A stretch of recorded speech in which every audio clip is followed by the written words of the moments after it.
మనిషిలో ఉన్న ఆ యొక్క చీకటి సంబంధమైనటువంటి ఆ యొక్క భయంకరమైన పరిస్థితుల నుంచి విడిపించడానికి, మారా అనే అనుభవం ఉన్న ప్రతి ఒక్క వ్యక్తి జీవితాన్ని మార్చడానికి మరి చెట్టు వలె ఆ చెట్టు ఏం చేసిందంట, ఆ మారా ఆ చేతిని అంతటిని ఆ చెట్టు తీసేసుకుంది.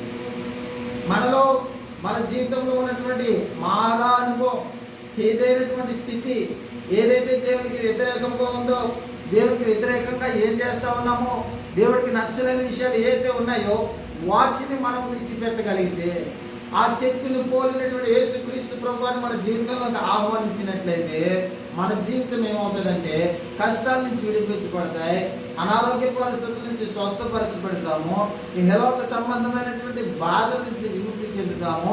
అంత మాత్రం కాదు, కానీ మనము చనిపోయిన తర్వాత మన ఆత్మ పరలోక రాజ్యానికి హక్కుదారుడు అవ్వడానికి, అంటే పరలోక రాజ్యం వెళ్ళడానికి, స్వతంత్రించుకోవడానికి దేవుడు మనకి ఏం చేస్తాడంటే ఒక మంచి కార్యక్రమాన్ని జరిగించడానికైనా మనతో మాట్లాడడానికైనా ఇప్పుడు సిద్ధంగా ఉంటున్నాడు. కాబట్టి మనం ఎవరిని ఆహ్వానించాలంటే మన జీవితంలో యేసు ప్రభువుని ఆహ్వానించాలి. అక్కడేమన్నాడు, మీ దేవుడైన యెహోవాకు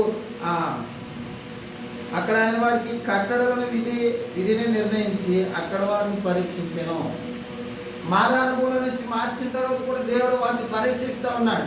మన పరిస్థితులు మారిపోయినాయి కదా, ఒకప్పుడున్న స్థితిలో నుంచి దేవుడు మనల్ని మార్చాడు, మరలా నూతనమైనటువంటి వ్యక్తిత్వంలోకి వచ్చాం, మన జీవితం చేతిలో నుంచి మధురంలోకి మారిపోయింది కనుక మరలా మనకు వచ్చినట్టు, మనకు నచ్చినట్టు, మనకు కావలసినట్టు బ్రతికేద్దామంటే దేవుడు మరలా వెనకటి స్థితి ఇవ్వడానికి ఆయన ఎప్పుడు రెడీగానే ఉంటాడు. ఎందుకంటే దేవుడిని విడిచిపెడితే అంత భయంకరమైనటువంటి విషయం ఇంకోటి ఏమీ కూడా లేదు.